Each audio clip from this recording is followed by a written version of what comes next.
Chaqaloqlarda kechasi quloq og'rib qolganda nima qilamiz degan savol juda ko'p yozilibdi.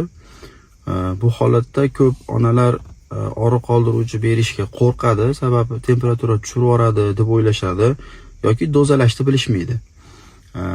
Agar shu holat kuzatilgan bo'lsa, bolani qulog'iga e'tibor beriladi, ikki qulog'idan ham hech qanday ajralma oqmayotgan bo'lsa, suvmi, yiringmi, hech qanday ajralma bo'lmasa, quruq bo'lsa qulog'i, paxtani ingichka qilib, plikcha qilinadi, 1-1,5 santimetrlik qilib spirtlab, keyin navaykayinlab, namlab, quloqqa iliq holatda qo'yiladi.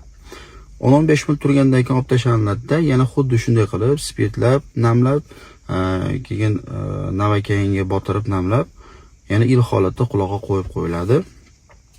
15-20 minut turadi quloqda, keyin olib tashlasa bo'ladi. Bu holatda bola ancha tinchlanadi, katta ehtimol bilan og'riqlar pastlaydi. Emmayotgan bo'lsa, emadi, uxlamayotgan bo'lsa, uxlaydi.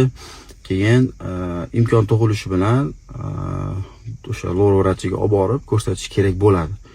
Bu holat, yana qaytaraman, quloq oqmaganda, qulog'ida hech qanday ajrama bo'lmaganda qilinadi. Imkon bo'lsa shu holatda og'riq qoldiruvchi bersa bo'ladi. Svechalari bor, svechalarni qo'ysa bo'ladi.